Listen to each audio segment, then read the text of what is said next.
We are fighting a war, a battle, and it's all inside of ourselves. Don't think you're fighting with your spouse and you're fighting with your family and you're fighting with this. No, the battle is inside of you. You win that battle, you'll have peace with everybody else. That doesn't mean you won't still have people trying to give you all kinds of grief. You just won't have the grief. They spit on Yeshua, did all these other things. He still had peace in all of that. The storm was raging and he was asleep. He had peace. Well, the storm raged around him. The storm is still going to be there. You can still have peace. Win the battle inside of you, and you'll have the peace. Amen? Amen. Okay. This is now called the Afterburn. This is the time where we take comments and questions. If you have any here, you can come up to the microphone. If you have any online, Rob and Manny are taking those down. So go ahead and start typing those in. And who wants to go first? Steve, go ahead. Okay, Galatians 5:1. Behold the yoke of slavery. Could that be our mindset, that we're enslaved to that which we want to hold on to and letting go of what we should be letting go of? Yes. Okay, it's in verse 1 of chapter 5. We didn't go all the way back to there, but it says, in the freedom with which Messiah has made us free, stand firm then, and do not again be held with a yoke of slavery. Okay? Now, this has been taken and interpreted in Galatians to be talking about Torah is the slavery. No, you're a slave to sin. That's said in many places in Scripture. You are a slave to sin. You're a slave to whom you serve, whether Elohim unto righteousness or sin unto death. So absolutely, he says, if Messiah has made you free, free from what? The law of sin and death that rages in your members, the thing that wants you to do my things, me, I, all that other stuff. Absolutely, good point, Steve. All right, who else? Deirdre? And then Wayne when she's done. Seems like I said that already earlier today. So just a couple of questions. First is James 4:3. Sorry, pulled up the wrong. I'm taking notes on my phone. That's okay, James 4:3. So it says, you ask and do not receive because you ask evilly in order to spend it on your pleasures. When you're put in a situation that you don't like and you pray for it to be taken away, is that the same thing? No. In other words, you're only wanting to spend it on my desires, my things. Now, of course, wanting to be out of a trial is not seeking just your pleasures. Okay. Nobody wants to be in a trial. So when you're asking for it, that's not asking evilly. Okay. But when you're wanting it to enable you to do what you want to do that's not necessarily in line with him, that's when we're doing it evilly. Okay. Okay, because we're wanting it to benefit us in a way that we know is not what he wants, but we're wanting it because we want what we want. Okay. It's kind of like having your cake and eat it type of thing. Okay? Okay. All right. And then second question, lament and mourn and weep. Let your laughter be turned to mourning and your joy to dejection. And then verse 10, humble yourself in the sight of the master. So this is a little bit of background about my head. I'm a blue-white, blue being the, major one and the white following. When it comes to the situations, and it's a situation that could be potentially stressful or sad or just don't necessarily like it.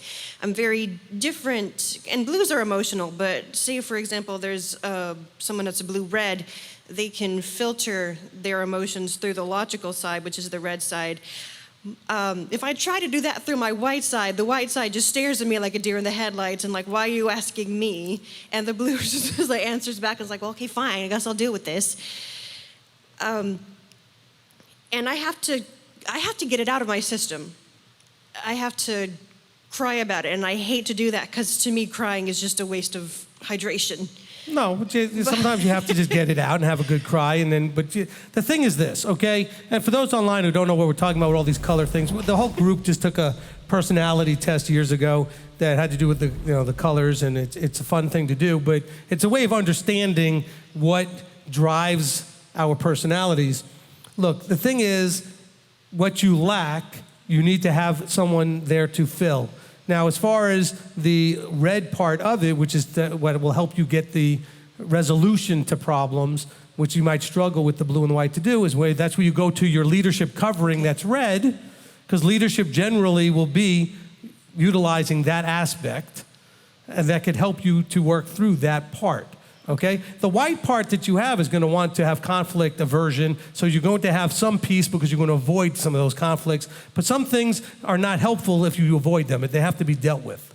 Okay. Okay? So that's where you find the balance. And also looking to yourself and saying, okay, how can I embrace, even though it's not my default at all, how would I handle this part by embracing to use the metaphor of the colors, the red side of it?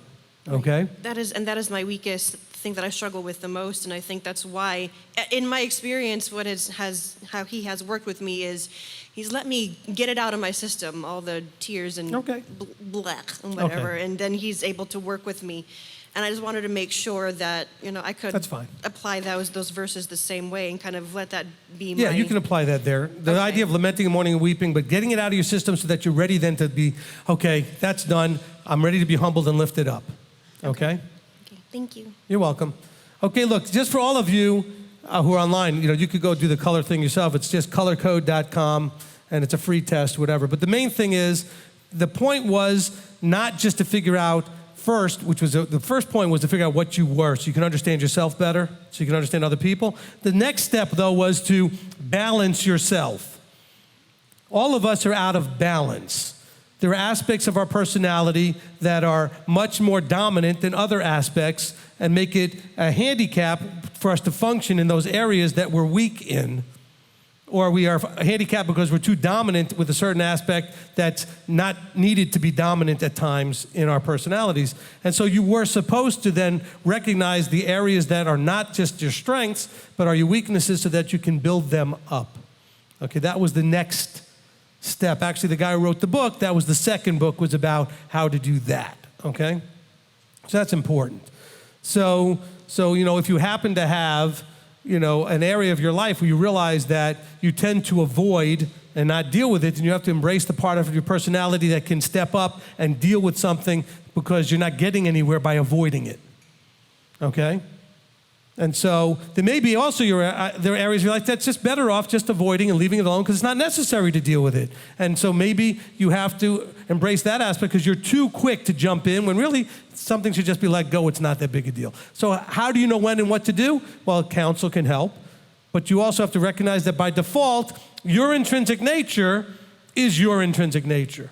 You're not, just because you're human and have a fleshly nature doesn't mean yours matches mine, matches the person sitting next to you. Everybody has certain things in more abundance and certain things in more scarcity in terms of their personality structures, which is why we did the test to kind of help you understand that a little bit, okay? Whether you take the test or not, your personality is out of balance. In other words, the way you deal with life is out of balance. You have strengths and weaknesses, and you have not necessarily, without taking one of these type of tests, you have a hard time identifying them. And I think a lot of you, when you took the test, you said, oh, now I understand why I struggle with this stuff and why I do well at other things. It simply labels it in a way that helps you to quantify and mark down, okay, this is why I tend to do this, this, and this, because that's kind of where my personality's at. And this is also why I do very well in certain areas, and this is why I struggle in others, okay? But then once you recognize why you do well in certain areas, embrace those strengths and walk in them very strongly because they're strengths, but also realize that the strengths of where you're lacking need to be brought in, okay? Because some of you have a real hard time making decisions. So that's probably because you have a real hard time with lacking some of the red side, so to speak, which is a much more decisive part of your personality. Some of you make decisions really too quickly without thinking and need some balance of that. And, you're not thinking about people and how that might affect people. And that's where you need more of your blue relational stuff. You understand what I'm saying is, forget about the colors and you could take any kind of test. It's all about understanding that you are out of balance. And part of growing is to find a way to bring balance into your life, okay? All right, who's next? Wayne. I got to figure out how to put this. So for your fleshy desires, okay, I'm doing this, like going through these classes and everything to prove my situation, to be able to provide for my family, give them a better home, better life. So what is the line between that fleshly desire there and how to approach it the right way to give him all the glory and credit? Okay, look, I guess it's complicated, but it's not complicated. I mean, the initial thought, it sounds like it's complicated, but it's actually very simple. If your desire is something he desires, then it's not a fleshly desire. He desires you to provide for your family, so it's not a fleshly desire, okay?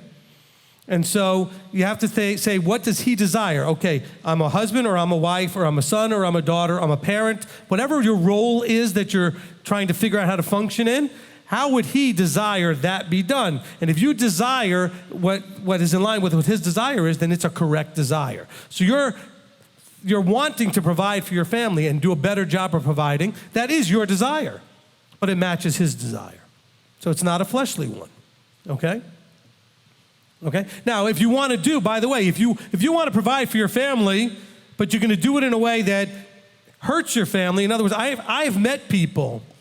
Okay, when I was working in one of the service industries, I was working with somebody, and when I'm working with them, this lady who said to me that my husband and my daughter are down by the pool. This is at a resort. Are down by the pool, and I hope that it's going well because they almost don't even know each other because he works so much, they never spend any time together. So here's a guy that made a lot of money and was working a lot to provide, because that was his desire, to provide for his family, but it wasn't a proper desire because it was at a cost to what he was really trying to accomplish. It was hurting the family. So it needs to be in balance. So you can want to provide for your family and provide them a better life, but make sure that you're not hurting them at the same time. You see how that could be out of balance?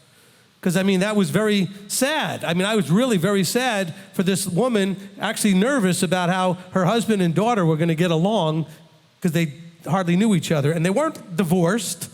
They'd been together the whole time. It's not like, but he was never home and never spent time. Didn't have a relationship. But he was providing. They were very wealthy. So that wasn't the problem. Okay, so when you desire, you make sure that your desire is in line with his desire. So when it talks about my desire to provide for my family, make sure it's a part of the full picture of what it means to provide for your family. You see what I'm saying? So make sure that desire hits all the aspects of what you're trying to do, not just one of them.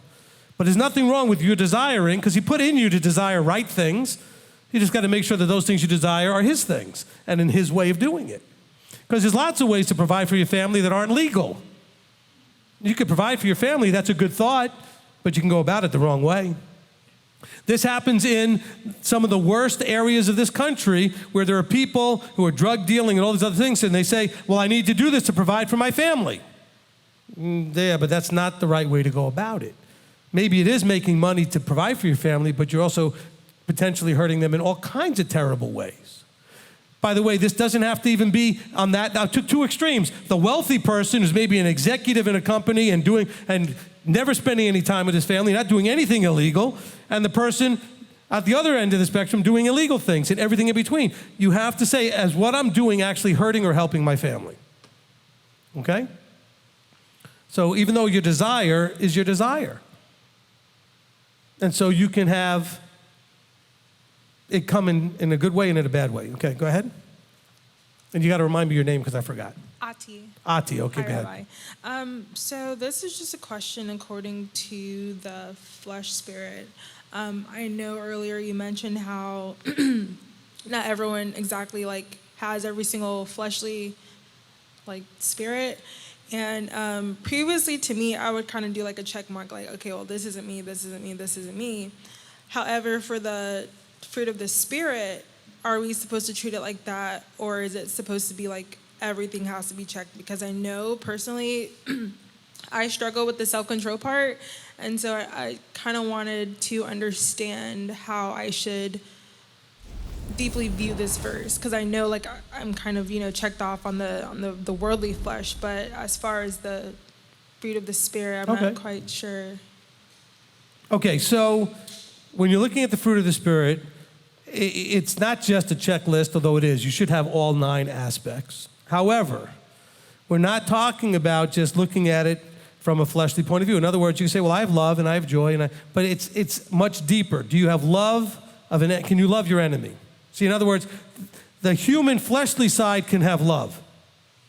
The human fleshly side can have joy, can have peace. All 9 aspects you can have in a very worldly way. You can have things in your life that are going in a way that, is happy enough for you, where you can have love and joy and peace and patience, all those kind of things.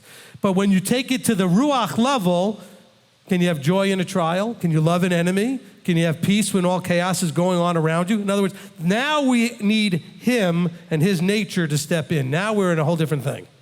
So if you find that you're struggling with something even on a fleshly level, then you really are struggling with that area. And we all have at least 1 or 2 of the 9 things or more that we struggle with, period.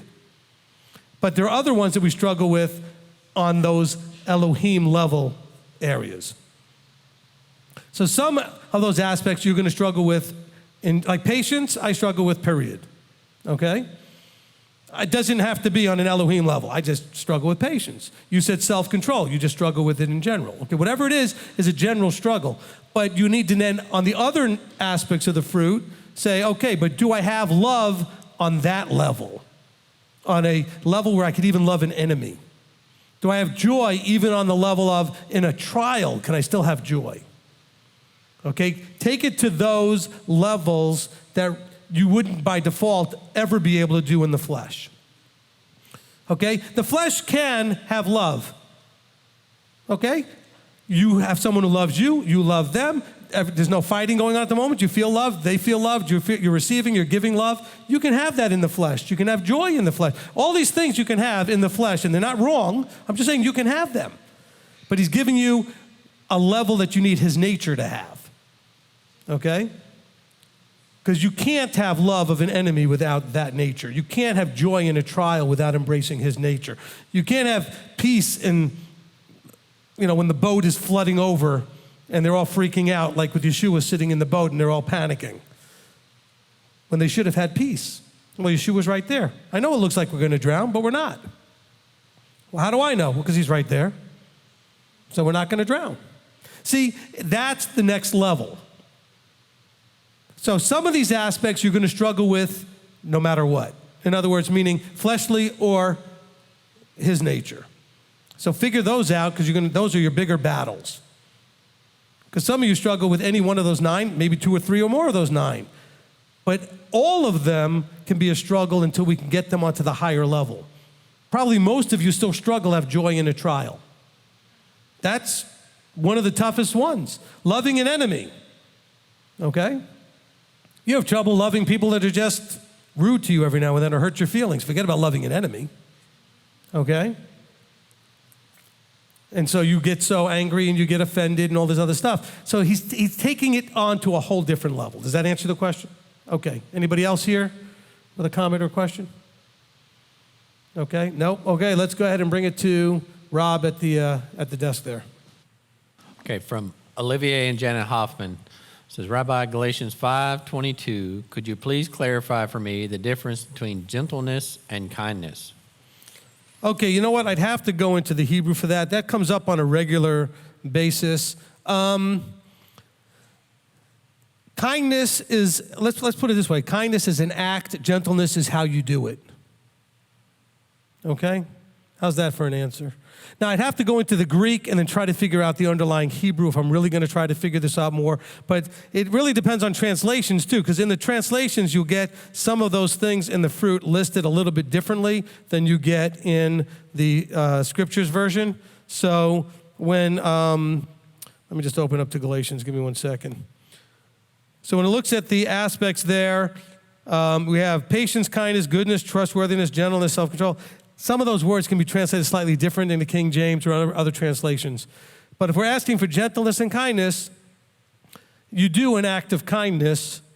How you do what you do with gentleness.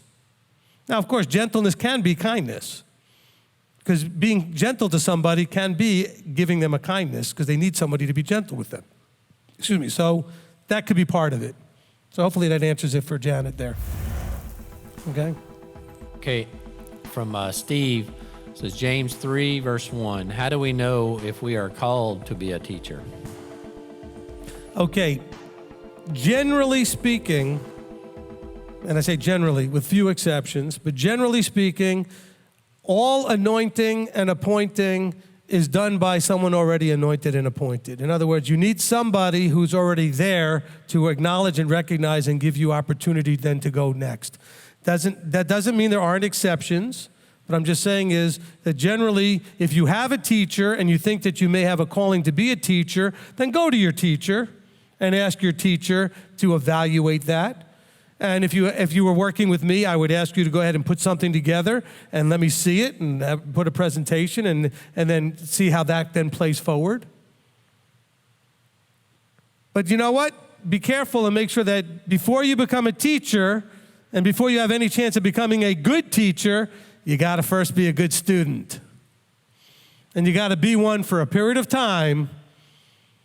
Okay? You can't just go to elementary school and then think you can teach. You're going to probably need to go to middle school and high school and college before you think to teach something on whatever the subject matter is. And so therefore, you need to make sure that you're a good student first. Go find a teacher, sit under that teacher, and you're not going to be able to do this after 5 minutes or 5 years. I mean, it takes a while to be an expert enough at something to teach it. Otherwise, you're likely to lead somebody into some sort of level of error. All right, so if you've been walking out of a church anywhere less than 5 years or less, for sure, you're probably not ready. 5 years for sure or less, I would say you're probably not ready. You just can't know what you don't know yet in that short a period of time. It seems like a long time to you, because I've had people say, I've been doing this a long time. I've been doing this for 3 years. That is not a long time. You still don't know what you don't know. I'm not trying to pick on you. I'm not trying to be offensive. I'm not, condescendingly talking to you. I'm telling you, you will constantly you'll have to get to that point where all of a sudden a light will go on and you go, oh, wow, I thought I'd gotten rid of all of that stuff. There's still more. We got people here who have told me those kind of things, that it just surprises them. Every time they start going through, they're like, I thought that was gone. I got even more, right? I mean, I've had those conversations. These are people who have been doing this more than 5 years. And they keep finding more and they keep finding more.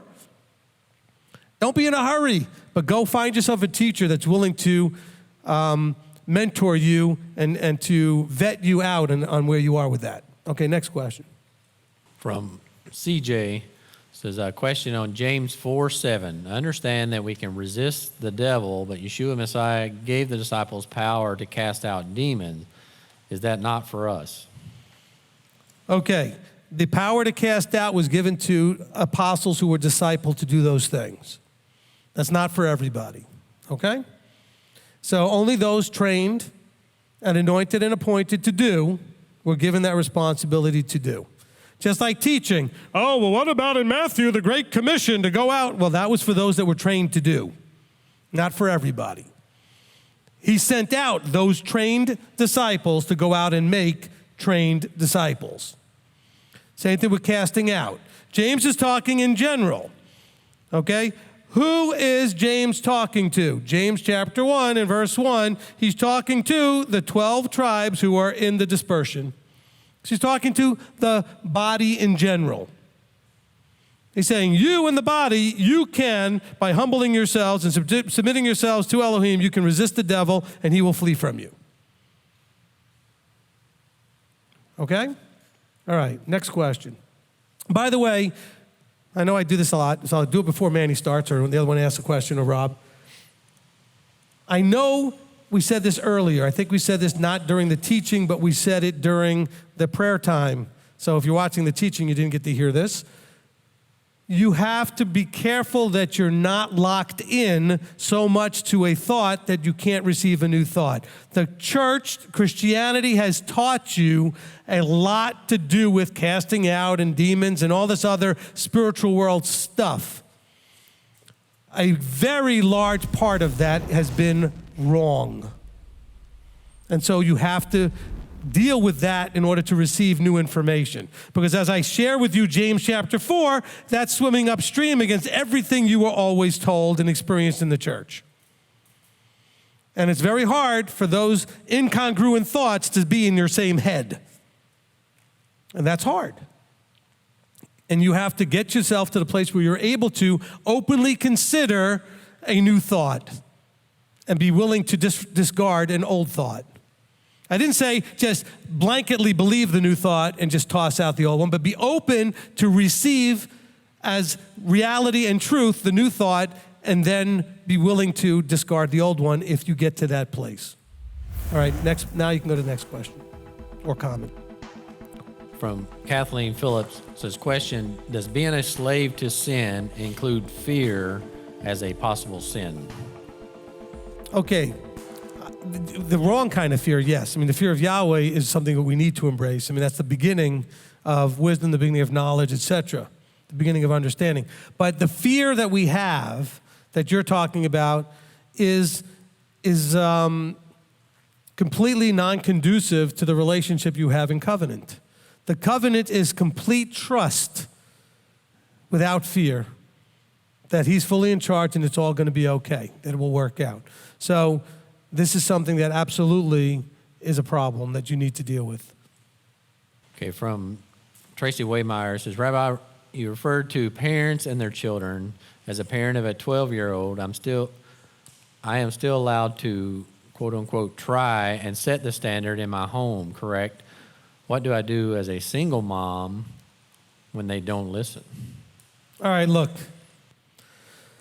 You need to fully embrace the limited but real authority that you have, okay? Limited meaning that all authority is limited. It has certain places that it's appropriate, and it only has so far it can go.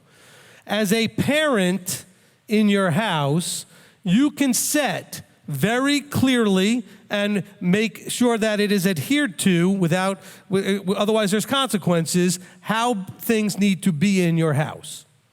So, for example, you have a teenager that was raised in the church. They were eating pork and all the other things and everything else that was going on in their life, and they do not buy into your change.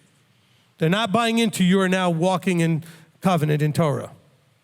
Well, then you can say, that's fine. You don't have to do that. That's your life. But in this house, you're not bringing a boy in to do whatever you think you might do, or a girl, whichever way your teenager is. You're not going to bring pork and eat it in my house. You're not going to bring Christmas or Easter and do it in my house. In other words, it's still your house. So while they're living in your house, by the way, that's for adult children too, who want to come and move back with you. We do Shabbat in this house. If you have a problem with that, then you need to leave and not do other things in my house while we're doing Shabbat. Now, your child who's 12, you don't send them out of the house. You say, on Shabbat, there will be no electronics and no this and no that. Whatever is your rules, they don't have to like it. They don't have to agree. What they have to understand is that they're the child, you're the parent. Because that's the relationship you have. Now, if they don't want to, then you bring consequences. What consequences? That's your relationship with your child, what you do. Generally, we take stuff away. That's the easiest consequence to do. You don't want to listen, we take something away. When you're ready to listen, you can have it back.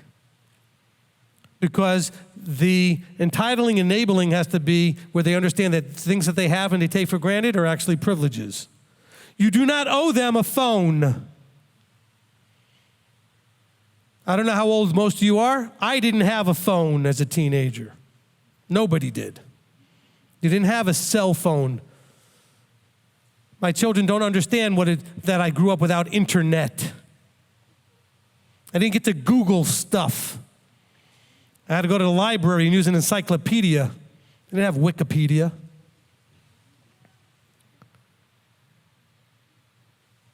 I had to look things up in a heart. We didn't have phones. My children never get tangled up in the phone wire cord. You're sitting there talking and you're walking around and you're talking. Next thing you know, you're all tangled up in the thing. You know what I'm talking about. I thought it was a big deal when we got the 10-foot cord, you know? instead of the like 1 foot cord and you had to stand right next to the phone, right? And then that thing got tangled into itself, and you go to pick it up and start moving, you almost yanked this thing off the wall because it was all tangled up. It's a privilege to have their laptop, their tablet, their phone, their internet, their Netflix, and all that other stuff. Oh, but they do it anyway. Change the password. Then they can't do it. I have a friend, you know what he does to his children when they don't listen about the phone? He calls the phone company and turns their phone off. He's paying for it. They're not. He just goes onto Verizon, wherever it is. Okay, let's go ahead and disable that phone. There you go. There's ways to do it. They need to know it's your house. But tell them, I'm not forcing anything on you. If you don't like this stuff, it's not for you. When you move out of this house, you're welcome to do whatever you want. It's your life. But in this house, this is the rules. Now, by the way, that doesn't mean they have to embrace everything. They just can't disrespect what's going on. Do you understand what I'm saying? They can't do things that are not Shabbat worthy in your house if you don't want them to. So they can't just watch any movies or do any things that you say that I don't want happening in my house on Shabbat or on a holy day. See, my parents actually were good that way. Now, I got to remember, my family was Jewish, but worldly Jewish, secular Jewish. I remember one day in high school, I said, well, you know, the holy days are coming, and so I'm going to take off from school. Now, of course, I had no intention of doing anything but play. And my mother said, absolutely, no problem, but you're going to go to shul all day. If you're going to take off because it's a holy day, then you're going to go and do that. I said, oh, it's okay, never mind. My mother wasn't stupid. She said, you want to take off for the holy day? You're going to go to synagogue. I didn't want to spend all day in the synagogue, so I went to school. You tell your child, this is the way it is in my house. And that includes when they're adults. You're going to come in my house, it's my house. You got to respect my house. The Father wants us to respect his house. And we don't do things in his house that are not appropriate. If you've been going through the Torah portions through Leviticus and Numbers, he tells them very particularly and very specifically in detail what they cannot do in his house. And by the way, if you tried to do any of those things, you would end up dead. That was a pretty good incentive to behave. But you don't have that incentive to do with your children, but you do have the ability to take away. Oh, but they're going to get all mad at me, this and that. Well, yes, they are. Yes, they are. And so you decide what's allowable in your house. Okay, next question. From Ajaniah, it says, James 5:16, does this mean we have to confess our sins literally? Okay, first of all, that's a good question. But second of all, let's try to keep the questions to the teaching. That had nothing to do with the teaching, but I will answer it anyway. All right? He says, confess your trespasses to one another and pray for one another. In other words, you need to have somebody that you can trust, that's accountable with you, that you can be open with and say, I'm struggling with this. And then you can pray with each other. This is not just confessing your sins just to be publicly embarrassing yourself about what you're doing. Okay? So I appreciate that there are people online that would like answers to questions, and certainly you can contact us for those, but I really want to keep this to today's teaching or the series that we've been doing on peace in a world not his. All right? That one was on me, Rabbi. I'm sorry. That's all right. You're fired. Okay, go ahead. And don't be concerned, because people who work for me know that being fired is no excuse not to do their job. Okay. Okay, I've got a couple of people asking, I think kind of similar. It says, from Michael, it says, Rabbi Steve, can you give examples of what it means to be addicted to the world? Is it also watching movies, eating too much? And Nakia says, what if the addiction is something like food? It's not like drugs you can just completely give up. You need it to live. I have struggled with this for years, and it hinders my walk with the Father. Okay. All right, so addiction means that you are doing something you don't want to do and know you shouldn't do, but you do it anyway because you have an emotional component that you have lost control over. So if you have a problem with food, recognize that you're not addicted to, broccoli, okay? You're addicted to the sugars, the sweets, the carbs, the cookies, the cakes, the bread. That's what you need to deal with. So yes, you need food to live, but a lot of what you eat is not food. You're addicted to those things that are not good for you. Because I can tell you that I went on a raw food diet for a 6-month period, and I ate as much as I wanted of the stuff that I ate, and I gained no weight, lost weight even, was in great shape, so it didn't matter that I ate as much as I want. You want to lose weight, you want to get healthy, and then you say, but I have an addiction to food. The quantity is not the problem. It's the thing you're eating that's the problem. You're eating the wrong things, and you think it's food. Donuts are not food. Cookies are not food. They're just not food. They taste good. Dessert is not food. How's that, okay? You want to eat a bunch of stuff? Eat stuff that's food. Eat it as much as you want. You'll be fine. And you won't get fat and you won't get huge and everything else if you eat food to abundance. I don't know how else to put that. You're addicted to the processed chemicals, the sugars, and the other things. You're not addicted to food. Okay? Go ahead, next question. From Olivier and Janet Hoffman, says, Rabbi, you mentioned we are bad in relationships, so will the key to improve our marriages be to embrace his intrinsic nature and to bear his fruits and allow Father to work in our spouses? Yes.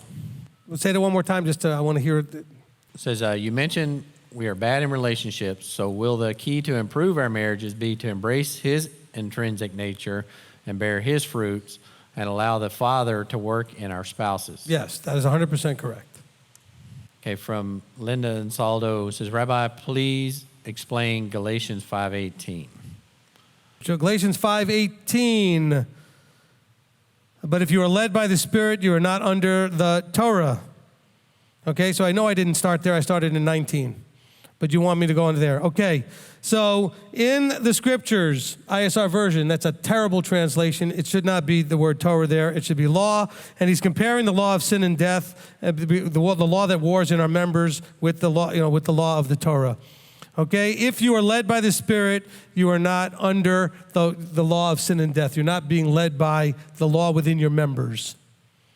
Okay, also, if you're led by the Spirit, you're not under the penalty of the law of Torah because you're going to do what you need to do. There's lots of ways to read that. Don't allow yourself to read through it from Christians taught, Christianity's way of teaching that the law somehow in Galatians has been done away with, or the law somehow is bad. Okay, I think that the ISR guys put the word Torah too many places that it doesn't belong. The word law is much better placed in some of those places. All right? But again, I started in 19, not 18, but that's okay. So I was right with my first thought, which is let's stick to the teaching, because I did not start in 18. But go ahead. Okay, the last one.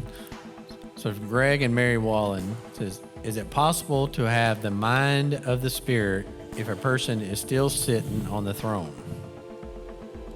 No. You can have the information about the mind of the Spirit while you're sitting on the throne. But I told you, two thoughts that are at opposition cannot occupy the same space. So if your thoughts and your sovereignty is sitting on the throne of your mind, then his can't. So you can be aware of the mind of the Spirit. You can have the information about it, but you can't be embracing it if you're sitting on the throne. Look, there's a lot of things in your life that you're aware of and you have information about that you know you either need to do or stop doing, and you don't. You haven't done it or you haven't stopped doing it. Why? Because you're still sitting on the throne. And so you can't do those things. You have to get off and let him rule in order to do them. All right? And by the way, we go back to the food addiction for a second. So when you're addicted, you crave that thing, whether it's alcohol or drugs or pornography or sex or gambling or whatever. You crave it. You desire it. Shopaholics, they want to go shopping. They want to go spend. Gamblers want to gamble. Whatever it is you're addicted to. So you're not addicted to food. You crave certain foods or certain things. You're not craving a salad most of the time. You may crave ice cream. You may crave dessert of some sort. You may crave chocolate. A lot of people. But you're not craving just food in general. So you want to ask yourself, what is it you actually, when you have that craving or desire, what is it you're actually going after? The chips. You're craving chips. You're craving, all this other junk. It's all junk food that we crave. That's the addiction. It's not food. Go ahead and, you're having a craving, you're hungry, so go eat a couple of carrots and some celery. You won't be hungry, but you'll still be craving. Matter of fact, how many of you, this is a terrible experience, how many of you, when you gave into your cravings, you ended up binging? Because the chips led into the other thing, which led into the ice cream, which led into the next thing. You just went on a binge because the craving is the only way you stopped is because you just were too full. You can't satisfy the craving. Eating the thing that you crave didn't satisfy it, so then you keep going. And that's why you get unhealthy, because there's no stopping until you feel sick because you went too far. Then you stop. Or because you've scraped every last bit and there's nothing left and you're out of it. I'm serious. That's what makes us stop. You can't satisfy a craving by just doing the thing. That's why you can't just eat one chip. You'll eat the whole bag. Or open up a second bag. Or go to the next thing. Because the craving isn't satisfied. Okay? What did you want? Yes. Okay, she's saying that earlier I had said something about how, when you want the house, it's not that you want the house, you want what it's going to make you feel or what you think it's going to give you. The same thing when you eat the food. You think it's going to satisfy some, pleasure. But see, the thing is, with an addiction, your body actually craves it. This is more than just an emotional thing. You've created sugar is a drug, and you are addicted to that drug. Okay? And so you literally physically crave, just like you would a drug. If you're a drug addict, you will crave that drug because your body is desiring and wanting it, because you now have a physical, chemical trigger that now has your brain going, I need this. The body is telling you, I need this. All right? And so this is part of that. Okay? Ladies, you have this challenge and you don't realize you're having it, because when you have your cycle on a regular basis, your body may crave calcium or some other things you need for that, and you think you're going to get it out of Cheetos. Okay? So your body actually needs something, but you're getting it out of the wrong thing. So you do have a physical craving, but you don't know how to get that satisfied because it wants a mineral or a vitamin or some other thing you need, but you're desiring it out of the thing that's not really going to give it to you. Because that's part of the chemical stuff. When you're lacking something in your body will crave, but you don't know the right way to give it that. Because you can get sugar out of fruit if your body, because you need some sugars in your body to function. Okay, like right now, I know I'm low on that. Whenever I teach, I feel a little bit, after I blast it all out and do all of that, and I need to go usually put something sugary in me, but I can always eat a cookie, bad idea, or I could have a piece of fruit or something, or some juice I can drink that will give me the sugar I need to balance that out. See, how you get what you need is where we end up in trouble. So you have a craving. The craving is sometimes a good thing. Your body, you realize you need something. But then how do you fulfill it? Like the person realized, I need love. And you could be looking for love in all the wrong places. There's your song reference, okay? Michelle and Manny are always waiting for me to throw a song reference in, okay? All right, but we do. But you want love, but you don't know how to go about it. This is to all of you dads out there. Be careful and know that if you have daughters, if they're not getting the right kind of love from you, the right kind, they're going to look for it in all the wrong places. And this is important. And a lot of the ladies here suffered in their lives because they didn't have that, because they got the wrong kind from dad or nothing. Okay? But men, you have an opportunity, if you have your girls, to make sure they get the right kind and enough of it in abundance of the right kind, and they won't go seeking it with guys their age who really can't give them what they want anyway, because they're not capable at that age. But if you give it to them, they won't need it from anybody else. A proper love, they need that. A covering, they want to feel safe, so they'll go seek a guy to make them feel safe. That's part of how they feel loved. They want to feel provided for, so they're going to go find a guy that makes them feel like they're being provided for. They're going to want to feel wonderful and beautiful and, praised and all these other things for their self-image. I'm not talking about all this physical stuff necessarily. I'm talking about you need to give them the things that they're going to go find it somewhere else. And the ones that they go to get it from will have no idea how to really give that to them correctly, and that's going to just perpetuate a really bad cycle. So your body and your mind and your heart and your system knows what it needs and it will desire. But how you go about it is where you get in trouble. Does that make sense to everyone? Okay, this is like psychology 101 class. This is group therapy. So hopefully you guys understand this. Okay? And if you don't think that your children are going around looking for these things, the men too, your children, the boys, if you're not building them up and encouraging them to be the men they need to be and giving them opportunities to struggle and fail and encourage them, we're just going to keep perpetuating the next generations of failed adulting. And that's what we have. Men and women that don't know how to be men and women, because generationally this is what we've perpetuated. We've raised up. It's very sad. It's unfortunate. Okay, was that the last question or comment over there? UC Renegade, or Steve asked when you were talking about the food thing, he says, do we fast or can we fast to get rid of the cravings? Well, cravings are an emotional component. So you have to learn how to deal with the emotion and redirect it. Okay? Now, if you're addicted, fasting can take away a physical addiction. Look, cigarette smoking as an example. The physical addiction can be broken in a fairly short period of time. Okay, the physical addiction to the nicotine, etc., can literally be broken in a very short number of weeks. It's the emotional part that's hard. That takes a lot longer. All addictions are like that. The physical part can be addressed in short order. A person that's a drug addict, if you take them and let them go through the detox, they can get past the physical part in a matter of a short number of weeks.